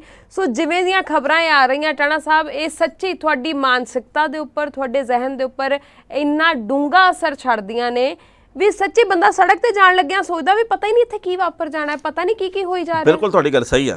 ਸੋ ਪੰਜਾਬ ਦੇ ਵਿੱਚ ਜਿਸ ਤਰੀਕੇ ਨਾਲ ਫਰਸਟ੍ਰੇਸ਼ਨ, ਜਿਸ ਤਰੀਕੇ ਦੇ ਨਾਲ ਤਣਾਅ ਚੱਲ ਰਿਹਾ ਪੰਜਾਬ ਦੇ ਲੋਕਾਂ ਦੇ ਅੰਦਰ, ਜੋ ਘਰੇਲੂ ਝਗੜਿਆਂ ਦੇ ਕਰਕੇ ਜਾਂ ਜੋ ਕਾਰੋਬਾਰੀ ਝਗੜਿਆਂ ਦੇ ਕਰਕੇ ਜਾਂ ਜੋ ਜੈਲਸੀ ਦੇ ਕਰਕੇ, ਸਾੜੇ ਦੇ ਕਰਕੇ ਦੂਜੇ ਦੇ ਉੱਤੇ, ਇਹ ਸੱਚੀ ਮੁੱਚੀ ਬਹੁਤ ਕੁਝ ਸੋਚਣ ਵਿਚਾਰਨ ਵਾਸਤੇ ਮਜਬੂਰ ਕਰਦਾ ਵੀ ਅਸੀਂ ਕਿਹੋ ਜਿਹੇ ਮਨੁੱਖ ਬਣ ਗਏ ਆ। ਅਸੀਂ ਯਾਰ ਕਿਸੇ ਦੀ ਜ਼ਿੰਦਗੀ ਨੂੰ 1 ਮਿੰਟ ਸਕਿੰਟ ਦੇ ਵਿੱਚ ਖਤਮ ਕਰ ਦਿੰਦੇ ਆ। ਸਾਡਾ ਕਿਸੇ ਨਾਲ ਕੋਈ ਵੀ ਰੌਲਾ ਹੋਵੇ ਅਸੀਂ ਕਿਨਾਰਾ ਕਰ ਸਕਦੇ ਹਾਂ, ਭਾਵੇਂ ਟੱਬਰ ਦਾ ਜੀ ਆ, ਭਾਵੇਂ ਕੋਈ ਬਾਹਰਲਾ ਜੀ। ਪਰ ਇਹਦਾ ਮਤਲਬ ਇਹ ਥੋੜੀ ਵੀ ਉਹਨੂੰ ਮਾਰ ਦਿਓ ਜਾਂ ਆਪ ਮਰ ਜਾਓ। ਯਾਰ ਇਹ ਜ਼ਿੰਦਗੀ ਕਿੰਨੀ ਮੁਸ਼ਕਿਲ ਨਾਲ ਮਿਲੀ ਆ। ਇਸ ਜ਼ਿੰਦਗੀ ਦੇ ਵਿੱਚ ਪਤਾ ਨਹੀਂ ਹਰ ਬੰਦੇ ਨੇ ਕੀ ਕੰਮ ਕਰਕੇ ਦਿਖਾਉਣੇ ਆ। ਕੋਈ ਬੰਦਾ ਆਪਣੇ ਆਂਢ ਗੁਆਂਢ ਲਈ, ਕੋਈ ਆਪਣੇ ਸੂਬੇ ਲਈ, ਆਪਣੀ ਗਲੀ ਦੇ ਲਈ, ਆਪਣੇ ਜ਼ਿਲ੍ਹੇ ਦੇ ਲਈ, ਆਪਣੇ ਪਿੰਡ ਦੇ ਲਈ ਕਿੰਨਾ ਅਹਿਮੀਅਤ ਵਾਲਾ ਹੋਵੇ, ਪਤਾ ਨਹੀਂ ਕਿੰਨਾ ਮਹੱਤਵਪੂਰਨ ਬੰਦਾ ਸਾਬਤ ਹੋਵੇ।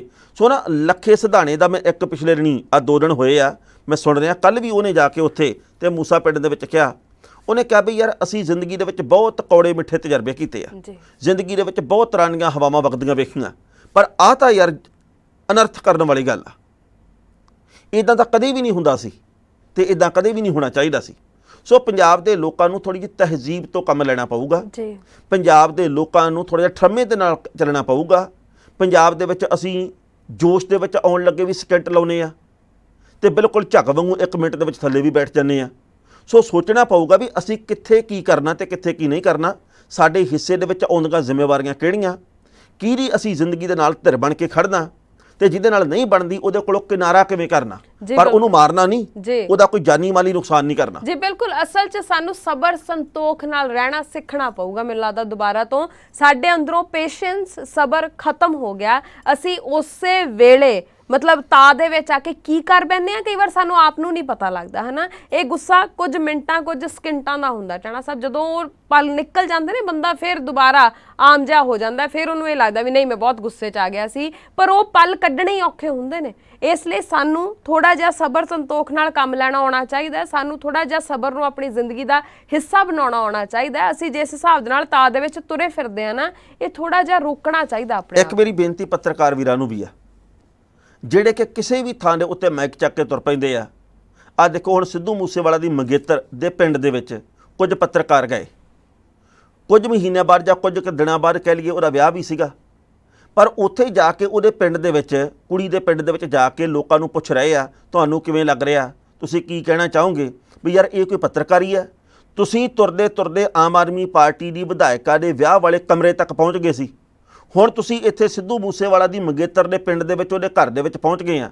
ਯਾਰ ਮਾੜੀ ਮੋਟੀ ਤਾਂ ਅਕਲ ਤੋਂ ਕੰਮ ਲੈ ਲਓ, ਮਾੜੀ ਮੋਟੀ ਤੁਹਾਡੀ ਸੋਚ ਸਮਝ ਹੋਣੀ ਚਾਹੀਦੀ ਹੈ ਵੀ ਕਿਹੜੇ ਮੌਕੇ ਤੇ ਆਪਾਂ ਕਿੱਥੇ ਜਾ ਰਹੇ ਹਾਂ, ਕਿਹੜੀਆਂ ਗੱਲਾਂ ਨੂੰ ਜਨਤਕ ਕਰ ਰਹੇ ਹਾਂ। ਪਤਾ ਨਹੀਂ ਇਹ ਕਿਹੜੀ ਪੱਤਰਕਾਰੀ ਟਾਣਾ ਸਾਹਿਬ ਹੁਣ ਤੱਕ ਸਭ ਕੁਝ ਉਸ ਪਰਿਵਾਰ ਨੇ ਲੁਕੋ ਕੇ ਰੱਖਿਆ ਸੀ ਹੈ ਨਾ। ਉਹਦੇ ਕਈ ਹੋਰ ਕਾਰਨ ਹੋਣਗੇ, ਉਹ ਜਾਣਦੇ ਨੇ। ਨਿੱਜੀ ਗੱਲਾਂ, ਪਰਿਵਾਰਕ ਗੱਲਾਂ। ਹਾਂ, ਹਰ ਇੱਕ ਨੂੰ ਆਪਣੀ ਨਿੱਜੀ ਜ਼ਿੰਦਗੀ ਜਿਉਣ ਦਾ ਹੱਕ ਹੈ ਬਈ। ਉਹ ਮੈਨੂੰ ਵੀ ਆ, ਤੁਹਾਨੂੰ ਵੀ ਆ, ਆਮ ਲੋਕਾਂ ਨੂੰ, ਹਰੇਕ ਨੂੰ ਹੈ ਕਿ ਹਰ ਕੋਈ ਬੰਦਾ ਆਪਣੀ ਪ੍ਰਾਈਵੇਸੀ ਚਾਹੁੰਦਾ, ਹਰ ਕੋਈ ਬੰਦਾ ਆਪਣੀ ਨਿੱਜਤਾ ਜਿਹੜੀ ਆ ਉਹਨੂੰ ਬਰਕਰਾਰ ਰੱਖਣਾ ਚਾਹੁੰਦਾ। ਤੁਸੀਂ ਨਾ ਤੱਕ ਨਸ਼ਰ ਕਰ ਰਹੇ ਹੋ, ਤੁਸੀਂ ਪਿੰਡ ਨਸ਼ਰ ਕਰ ਰਹੇ ਹੋ, ਤੁਸੀਂ ਪਰਿਵਾਰ ਦੇ ਹੋਰਾਂ ਜੀਆਂ ਦੇ ਬਾਰੇ 'ਚ ਦੱਸ ਰਹੇ ਹੋ ਵੀ ਫਲਾਣਾ ਆ ਫਲਾਣਾ ਆ। ਕਿਉਂ ਬਈ? 25-30 ਜਣੇ ਤਾਂ ਟਰੈਕਟਰ ਦੇ ਮੂਹਰੇ ਖੜ ਕੇ ਲਾਈਵ ਹੋਏ ਵੇ ਪੱਤਰਕਾਰ, ਬਹੁਤ ਵੱਡੇ ਵੱਡੇ ਜਿਹੜੇ ਚੈਨਲਾਂ ਵਾਲੇ। ਆਹ ਦੇਖੋ ਜਿਹੜਾ ਟਰੈਕਟਰ ਹੈ, ਆਹ ਦੇਖੋ ਜੀ ਇਸ ਥਾਂ ਦੇ ਉੱਤੇ ਹਲ ਪਏ ਹਨ, ਇਸ ਥਾਂ ਦੇ ਉੱਤੇ ਟਰਾਲੀ ਹੈ, ਆਹ ਦੇਖੋ ਜੀ ਆਹ ਵੀ ਚੀਜ਼ ਉਦਾਸ ਹੈ। ਵੀ ਯਾਰ ਆਪਾਂ ਤਮਾਸ਼ਾ ਜਿਹਾ ਕੀ ਬਣਾਈ ਜਾਂਦੇ ਆ। ਜਿਹੜੇ ਉੱਥੇ ਆਏ ਆ ਉਹਨਾਂ ਦੀਆਂ ਭਾਵਨਾਵਾਂ ਨੂੰ ਸਮਝ ਗਏ। ਜੀ ਬੰਦੇ ਦੀ ਅੱਖ ਦੇ ਵਿੱਚੋਂ ਅਥਰੂ ਡਿੱਗੇ ਹੋਏ ਆਪਾਂ ਮੂੰਹ ਦੇ ਵਿੱਚ ਮਾਈਕ ਤੁੰਨੀ ਜਾਂਦੇ ਆ, ਇਹ ਕਿਹੜੀ ਪੱਤਰਕਾਰੀ ਹੋਈ? ਨਾ ਨਾ ਨਾ, ਅਸੀਂ ਤਾਂ ਅਗਲੇ ਬੰਦੇ ਨੂੰ ਨਾ, ਮਤਲਬ ਮਾਫ ਕਰਨਾ ਮੈਂ ਇਹ ਗੱਲ ਕਹਿ ਰਹੀ ਹਾਂ, ਪਰ ਅਸੀਂ ਤਾਂ ਅਗਲੇ ਬੰਦੇ ਨੂੰ ਸੋਗ ਵੀ ਨਹੀਂ ਮਨਾਉਣ ਦਿੰਦੇ, ਖੁਸ਼ੀ ਵੀ ਨਹੀਂ ਮਨਾਉਣ ਦਿੰਦੇ, ਅਗਲੇ ਬੰਦੇ ਨੂੰ ਆਪਣੇ ਮਨ ਦੇ ਹਾਵ ਭਾਵ ਪ੍ਰਗਟ ਕਰਨ ਦਾ ਮੌਕਾ ਹੀ ਨਹੀਂ ਦਿੰਦੇ। ਬਸ ਮੂਹਰੇ ਮਾਈਕ ਕਰ ਦਿਓ, ਪਹਿਲਾਂ ਸਾਨੂੰ ਦੱਸ ਦਿਓ ਵੀ ਤੁਸੀਂ ਕੀ ਮਹਿਸੂਸ ਕਰ ਰਹੇ ਹੋ, ਬਾਕੀ ਬਾਅਦ ਚ ਮਹਿਸੂਸ ਕਰੀ ਜਾਇਓ। ਬਿਲਕੁਲ। ਜੱਜ ਦਾ ਵਿਚਾਰ। ਹਰਮਨ ਜੀ, ਪੂਰੇ 23 ਦਿਨ ਰਹਿ ਗਏ ਆ ਸੰਗਰੂਰ ਦੀ ਉਪ ਚੋਣ ਹੋਣ ਦੇ ਵਿੱਚ। ਜੀ ਇਹਨਾਂ 23 ਦਿਨਾਂ ਦੇ ਵਿੱਚ ਕਿਹੜੀ ਪਾਰਟੀ ਨੇ ਕਿਹੜਾ ਉਮੀਦਵਾਰ ਐਲਾਨ ਕਰਨਾ, ਇਹਦੇ ਬਾਰੇ ਕੋਈ ਕੁਝ ਨਹੀਂ ਜਾਣਦਾ ਹਾਲ ਦੀ ਘੜੀ। ਪਰ ਇਹ ਗੱਲ ਆ ਵੀ ਹੁਣ ਤੱਕ ਇੱਕ ਉਮੀਦਵਾਰ ਸਾਹਮਣੇ ਆਇਆ, ਉਹ ਸਿਮਰਨਜੀਤ ਸਿੰਘ ਮਾਨ ਦੇ ਰੂਪ ਦੇ ਵਿੱਚ। ਉਹਨਾਂ ਨੇ ਇਹ ਗੱਲ ਕਹੀ ਸੀ ਜੀ ਕਿ ਮੈਂ ਇੱਥੋਂ ਚੋਣ ਲੜਨੀ ਆ, ਜ਼ਿਮਨੀ ਚੋਣ ਤੇ ਲੜਾਂਗਾ, ਤੇ ਉਹਨਾਂ ਨੇ ਮੇਰਾ ਖਿਆਲ ਹੈ ਵੀ 7ਵੀਂ ਵਾਰ ਇਹ ਚੋਣ ਲੜਨੀ ਆ। ਜੀ ਇੱਕ ਵਾਰ ਉਹ ਜਿੱਤੇ ਸੀਗੇ ਸੁਰਜੀਤ ਸਿੰਘ ਬਰਨਾਲਾ ਨੂੰ ਹਰਾ ਕੇ, ਅਕਾਲੀ ਦਲ ਦੇ ਉਹ ਉਦੋਂ ਉਮੀਦਵਾਰ ਸੀਗੇ ਸੁਰਜੀਤ ਸਿੰਘ ਬਰਨਾਲਾ। ਉਸ ਤੋਂ ਬਾਅਦ ਉਹ ਬਹੁਤ ਵਾਰ ਹਾਰੇ ਆ ਪਿੱਛੇ ਜੇ ਉਹਨਾਂ ਦੇ ਵੱਲੋਂ ਵਿਧਾਨ ਸਭਾ ਦੀ ਚੋਣ ਲੜੀ ਗਈ ਅਮਰਗੜ੍ਹ ਤੋਂ, ਉੱਥੇ ਵੀ ਉਹ ਹਾਰੇ ਆ। ਉੱਥੇ ਆਮ ਆਦਮੀ ਪਾਰਟੀ ਦਾ ਉਮੀਦਵਾਰ ਜਿੱਤਿਆ। ਤੇ ਐਤਕੀ ਦੇਖਦੇ ਆ ਵੀ ਉਹਨਾਂ ਦੇ ਪੱਖ ਦੇ ਵਿੱਚ ਕੌਣ ਕੌਣ ਆਉਂਦਾ ਤੇ ਸਿਮਰਨਜੀਤ ਸਿੰਘ ਮਾਨ ਨੂੰ ਕਿੰਨੀਆਂ ਵੋਟਾਂ ਪੈਂਦੀਆਂ, ਉਹਨਾਂ ਦੇ ਹੱਕ ਦੇ ਵਿੱਚ ਕੌਣ ਕੌਣ ਨਿੱਤਰਦਾ।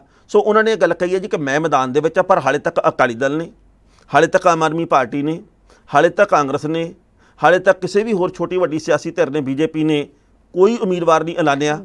ਨਾਮਜ਼ਦਗੀਆਂ ਦਾ ਕੰਮ ਸ਼ੁਰੂ ਹੋ ਚੁੱਕਿਆ, ਹਾਲੇ ਤੱਕ ਕਿਸੇ ਨੇ ਕੁਝ ਤੈਅ ਨਹੀਂ ਕੀਤਾ। ਆਮ ਆਦਮੀ ਪਾਰਟੀ ਦੀ ਇੱਛਾ ਇਹ ਹੈ ਕਿ ਇਹ ਸਾਡੀ ਸੀਟ ਆ, ਅਸੀਂ ਇਹਨੂੰ ਬਚਾ ਲਈਏ। ਕਾਂਗਰਸ ਦੀ ਇੱਛਾ ਇਹ ਆ ਵੀ ਅਸੀਂ ਇਸ ਸੀਟ ਦੇ ਉੱਤੇ ਕਬਜ਼ਾ ਕਰ ਲਈਏ। ਬੀਜੇਪੀ ਇਹ ਚਾਹੁੰਦੀ ਜੇ ਕਿ ਐਤਕੀ ਸਾਡਾ ਇੱਥੇ ਹੱਥ ਪੈ ਜੇ। ਅਕਾਲੀ ਦਲ ਵੀ ਇਹੀ ਚਾਹੁੰਦਾ ਵੀ ਸਾਡਾ ਹੱਥ ਪੈ ਜੇ। ਸਾਰਿਆਂ ਦੀਆਂ ਕੋਸ਼ਿਸ਼ਾਂ ਜਾਰੀ ਆ, ਪਰ ਦੇਖੋ ਮੈਦਾਨ ਦੇ ਵਿੱਚ ਕੌਣ ਕੌਣ ਨਿੱਤਰਦਾ। ਜੀ ਬਿਆਨਬਾਜ਼ੀ ਹਰ ਰੋਜ਼ ਹੋ ਰਹੀ ਹੈ, ਜਿਵੇਂ ਮੈਂ ਪੜ੍ਹ ਰਹੀ ਸੀ, ਅਕਾਲੀ ਦਲ ਦਾ ਕਹਿਣਾ ਹੈ ਕਿ ਪੰਥ ਪ੍ਰਵਾਨਿਤ ਸ਼ਖਸੀਅਤ ਜਿਹੜੀ ਹੋਊਗੀ ਉਹਨੂੰ ਅਸੀਂ ਚੋਣ ਮੈਦਾਨ ਦੇ ਵਿੱਚ ਉਤਾਰਾਂਗੇ। ਉਧਰ ਸੰਗਰੂਰ ਦੇ ਵਿੱਚ ਕਹਿੰਦੇ ਭਗਵੰਤ ਮਾਨ ਹੋਰਾਂ ਦੀ ਜਿਹੜੀ ਭੈਣ ਹੈ ਮਨਪ੍ਰੀਤ ਕੌਰ, ਉਹਨਾਂ ਦੇ ਜਿਹੜੀ ਤਸਵੀਰਾਂ ਵਾਲੇ ਪੋਸਟਰ ਜਿਹੜੇ ਆ ਉਹ ਸਾਰੇ ਪਾਸੇ ਕੰਧਾਂ ਦੇ ਉੱਪਰ ਦਿਖਾਈ ਦੇ ਰਹੇ ਨੇ। ਮੈਂ ਗੱਲ ਦੱਸਣੀ ਚਾਹੁੰਦਾ ਵੀ ਮਨਪ੍ਰੀਤ ਕੌਰ ਭੈਣ ਜੀ ਜਿਹੜੇ ਉਹਨਾਂ ਦੇ ਵੱਡੇ ਵੱਡੇ ਪੋਸਟਰ ਲੱਗੇ ਹੱਥ ਜੋੜਿਆਂ ਵਾਲੇ, ਇੱਕ ਪਾਸੇ ਭਗਵੰਤ ਮਾਨ ਦੀ, ਇੱਕ ਪਾਸੇ ਕੇਜਰੀਵਾਲ ਦੀ ਫੋਟੋ ਲੱਗੀ ਆ। ਸਾਡੀ ਭੈਣ ਸੰਗਰੂਰ ਦਾ ਮਾਣ, ਅਗਲੀ MP, ਇਹ ਥਾਂ ਥਾਂ ਤੇ ਪੋਸਟਰਾਂ ਦੇ ਉੱਤੇ ਲਿਖਿਆ ਹੋਇਆ। ਹਾਲਾਂਕਿ ਵੱਲੋਂ ਕੌਣ ਆ, ਫਰੋਮ ਉਹ ਕਿਹਦੇ ਵੱਲੋਂ ਆ, ਇਹਦੇ ਬਾਰੇ ਕੋਈ ਜਾਣਕਾਰੀ ਨਹੀਂ ਜੀ। ਕੁਝ ਇੱਕ ਪੋਸਟਰਸ ਦੇ ਥੱਲੇ ਲਿਖਿਆ ਹੋਇਆ ਆਪ ਵਲੰਟੀਅਰਸ, ਹਨਾ, ਕੁਝ ਇੱਕ ਤੇ ਬਿਲਕੁਲ ਨਹੀਂ ਲਿਖਿਆ ਹੋਇਆ ਵੀ ਕਿਹਦੇ ਵੱਲੋਂ ਪੋਸਟਰ ਜਿਹੜੇ ਆ ਉੱਥੇ ਲਗਵਾਏ ਗਏ ਨੇ। ਸੋ ਇਹਨੂੰ ਲੈ ਕੇ ਵੀ ਸਿਆਸਤ ਜਿਹੜੀ ਆ ਬਹੁਤ ਜ਼ਿਆਦਾ ਭਖੀ ਹੋਈ ਆ। ਪਤਾ ਨਹੀਂ ਉਮੀਦਵਾਰ ਕੌਣ ਹੋਊਗਾ ਕੌਣ ਨਹੀਂ ਹੋਊਗਾ, ਪਰ ਅਸੀਂ ਤਾਂ ਇਹੀ ਚਾਹੁੰਦੇ ਆ ਵੀ ਜਿਹੜਾ ਵੀ ਜਿੱਤੇ, ਜਿਹੜੀ ਵੀ ਪਾਰਟੀ ਦਾ ਉਮੀਦਵਾਰ ਜਿੱਤੇ, ਉਹ ਲੋਕਾਂ ਦੇ ਮੁੱਦੇ ਚੁੱਕਣ ਵਾਲਾ ਹੋਵੇ। ਇਹ ਨਾ ਹੋਵੇ ਕਿ ਜੋ ਹੁਣ ਤੱਕ ਦੇਖਦੇ ਆਏ ਆ ਉਹੀ ਸਾਰਾ ਕੁਝ ਵਾਪਰਦਾ ਰਹੇ। ਲੋਕ ਤੰਗ ਆ ਚੁੱਕੇ ਨੇ, ਲੋਕ ਹੁਣ ਮਸਲਿਆਂ ਦਾ ਹੱਲ ਚਾਹੁੰਦੇ ਨੇ। ਅਗਲੀ ਗੱਲ ਇਹ ਆ ਵੀ ਬਾਕੀ ਸਿਆਸੀ ਪਾਰਟੀਆਂ ਜਿਹੜੀਆਂ ਕਿ ਵਿਰੋਧ ਦੇ ਰੂਪ ਦੇ ਵਿੱਚ ਆ, ਉਹ ਭਾਈ ਜਿੰਨਾ ਚਿਰ ਤੁਸੀਂ ਇਕੱਠੀਆਂ ਨਹੀਂ ਹੁੰਦੀਆਂ, ਜਿੰਨਾ ਚਿਰ ਤੁਹਾਡੇ ਵਿੱਚ ਏਕਾ ਨਹੀਂ ਹੁੰਦਾ, ਤੁਹਾਡਾ ਕੁਝ ਨਹੀਂ ਬਣਨਾ ਜੀ। ਆ ਹੁਣ ਸਿੱਧੂ ਮੂਸੇਵਾਲੇ ਦਾ ਕਤਲकांड ਤੋਂ ਬਾਅਦ ਇਸ ਮਾਮਲੇ ਨੂੰ ਕੁਝ ਕੁ ਲੋਕਾਂ ਨੇ ਕੈਸ਼ ਕਰਨ ਦੀ, ਇਸ ਤਪੇ ਤੰਦੂਰ ਦੇ ਉੱਤੇ ਰੋਟੀਆਂ ਸੇਕਣ ਦੀ ਵੀ ਕੋਸ਼ਿਸ਼ ਕੀਤੀ ਆ। ਇਹਨਾਂ ਨੇ ਕਰਨਾ ਵੀ ਆ। ਇਹ ਇਦਾਂ ਦਾ ਮੌਕਾ ਭਾਲਦੇ ਹੁੰਦੇ ਸਾਰੀਆਂ ਸਿਆਸੀ ਪਾਰਟੀਆਂ ਵਾਲੇ। ਇਹਨਾਂ ਨੇ ਦੀਪ ਸਿੱਧੂ ਨੂੰ ਵੀ ਕੈਸ਼ ਕਰਨ ਦੀ ਕੋਸ਼ਿਸ਼ ਕੀਤੀ। ਇਹਨਾਂ ਨੇ ਬਾਕੀ ਲੋਕਾਂ ਨੇ ਵੀ ਸਮੇਂ-ਸਮੇਂ ਦੇ ਉੱਤੇ ਸੱਥਰ ਦੇ ਉੱਤੇ ਬੈਠ ਕੇ ਕੋਸ਼ਿਸ਼ਾਂ ਕੀਤੀਆਂ ਵੀ ਭਾਈ ਅਸੀਂ ਆਪਣੇ ਹੱਕ ਦੇ ਵਿੱਚ ਲੋਕ ਕਰ ਲਈਏ। ਪਰ ਲੋਕ ਆਪੇ ਸੋਚਣ ਵੀ ਕਿਹਨੂੰ ਵੋਟ ਪਾਉਣੀ ਹੈ ਤੇ ਕਿਹਨੂੰ ਨਹੀਂ, ਕਿਉਂਕਿ ਅਸੀਂ ਤਾਂ ਸੰਗਰੂਰ ਜਾ ਕੇ ਵੋਟ ਪਾਉਣੀ ਨਹੀਂ, ਸੰਗਰੂਰ ਹਲਕੇ ਦੇ ਲੋਕਾਂ ਨੇ ਪਾਉਣੀ ਹੈ ਜੀ। ਲੋਕ ਕਿਹਦੇ ਤੋਂ ਸੰਤੁਸ਼ਟ ਆ, ਕਿਹਦੇ ਉੱਤੇ ਨਹੀਂ ਸੰਤੁਸ਼ਟ, ਇਹ ਉਹਨਾਂ ਨੇ ਫੈਸਲਾ ਕਰਨਾ।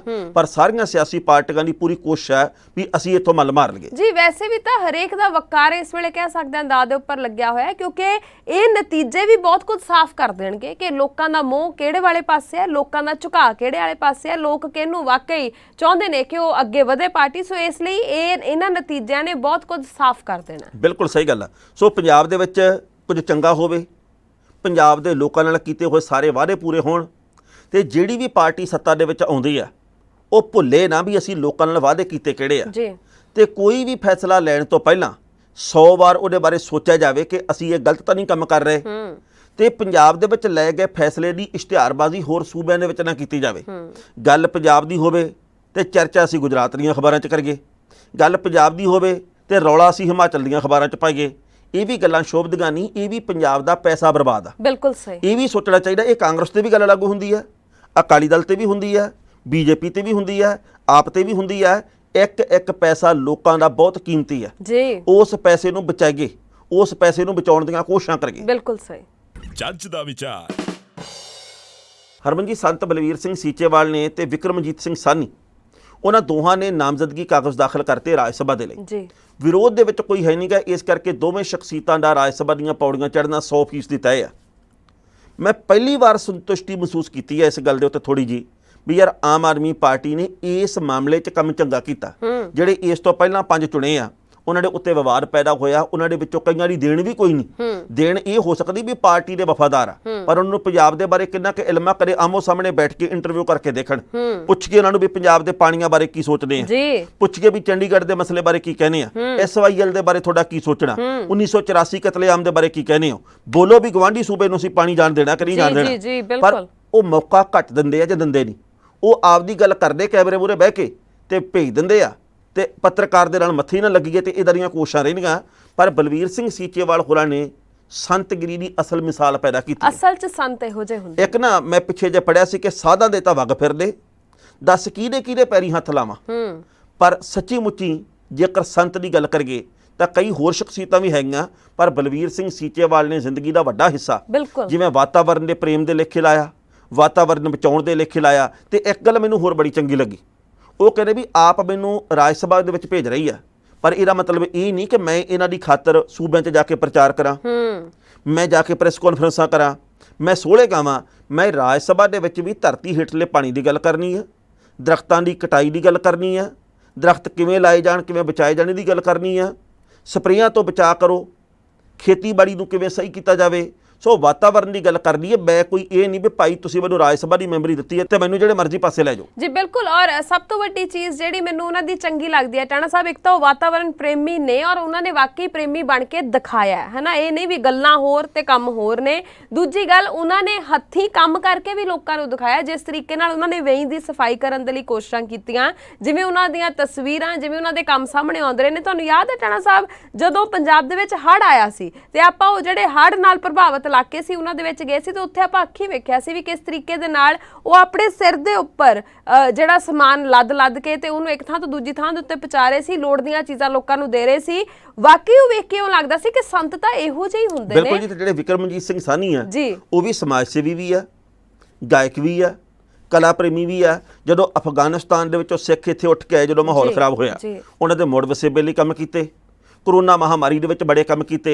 ਸੋ ਕਿਸੇ ਵੀ ਪਾਰਟੀ ਦੀ ਗੱਲ ਕਰੀਏ, ਉਹ ਚੰਗੇ ਲੋਕਾਂ ਨੂੰ ਹੀ ਰਾਜ ਸਭਾ ਦੀਆਂ ਪੌੜੀਆਂ ਚਾੜੇ, ਚੰਗੇ ਲੋਕਾਂ ਨੂੰ ਹੀ ਵਿਧਾਨ ਸਭਾ ਦੀਆਂ ਟਿਕਟਾਂ ਦੇਵੇ, ਚੰਗੇ ਲੋਕ ਹੀ ਲੋਕ ਸਭਾ ਦੀਆਂ ਪੌੜੀਆਂ ਚੜ੍ਹਨ 'ਚ ਕਾਮਯਾਬ ਹੋਣ, ਇਹਦੀ ਅਸੀਂ ਕਾਮਨਾ ਕਰਦੇ ਹਾਂ ਜੀ। ਤੇ ਜਿਹੜੇ ਵੀ ਲੋਕਾਂ ਨੂੰ ਮੌਕਾ ਮਿਲਦਾ ਹੈ ਰਾਜ ਸਭਾ ਦੀਆਂ ਜਾਂ ਵਿਧਾਨ ਸਭਾ ਦੀਆਂ ਜਾਂ ਸੰਸਦ ਦੀਆਂ ਪੌੜੀਆਂ ਚੜ੍ਹਨ ਦਾ, ਉਹ ਲੋਕ ਵੀ ਆਪਣੀ ਜ਼ਿੰਮੇਵਾਰੀ ਇਹ ਜ਼ਰੂਰ ਸਮਝਣ ਕਿ ਅਸੀਂ ਅਸੀਂ ਲੋਕਾਂ ਖਾਤਰ ਇੱਥੋਂ ਤੱਕ ਆਏ ਹਾਂ, ਅਸੀਂ ਲੋਕਾਂ ਦੀ ਆਵਾਜ਼ ਬਣ ਕੇ ਇੱਥੋਂ ਤੱਕ ਆਏ ਹਾਂ, ਲੋਕਾਂ ਦੇ ਮੁੱਦੇ ਚੁੱਕਣ ਲਈ ਇੱਥੋਂ ਤੱਕ ਆਏ ਹਾਂ ਤੇ ਆਪਾਂ ਕੁਝ ਨਾ ਕੁਝ ਉੱਥੇ ਜ਼ਰੂਰ ਕਰੀਏ। ਕੱਲਾ ਸੌਂ ਕੇ ਮੋਬਾਈਲ ਤੇ ਗੇਮਾਂ ਖੇਡ ਕੇ ਹੀ ਮੁੜ ਕੇ ਨਾ ਆ ਜਾਈਏ। ਆਪਾਂ ਨੂੰ ਜਿਹੜੀਆਂ ਤਨਖਾਹਾਂ, ਜਿਹੜੇ ਭੱਤੇ, ਜੋ ਵੀ ਮਿਲਦਾ ਹੈ ਉਹ ਇਹਨਾਂ ਲੋਕਾਂ ਦੀ ਮਿਹਨਤ ਦੀ ਕਮਾਈ। ਬਿਲਕੁਲ ਸਹੀ ਗੱਲ ਹੈ। ਤੇ ਆਪਾਂ ਹੁਣ ਚੱਲੀਏ ਟਾਣਾ ਸਾਹਿਬ, ਜਾਣ ਦਾ ਵੇਲਾ ਹੋ ਗਿਆ ਜੀ। ਪ੍ਰਤੀਕਿਰਿਆ ਆਪਣੀ ਜ਼ਰੂਰ ਸਾਡੇ ਤੇ ਪਹੁੰਚਾਇਓ। ਦੋਵਾਂ ਦੇ ਇਜਾਜ਼ਤ। ਸਤਿ ਸ਼੍ਰੀ ਅਕਾਲ। ਤੁਸੀਂ ਵੇਖਦੇ ਰਹੋ ਪ੍ਰਾਈਮ ਏਸ਼ੀਆ ਟੀਵੀ, ਤੁਹਾਡਾ ਆਪਣਾ, ਤੁਹਾਡੇ ਲਈ। ਉਹ ਵੀ ਹਾਜ਼ਰ ਹੈ ਜੱਜ ਦਾ ਵਿਚਾਰ।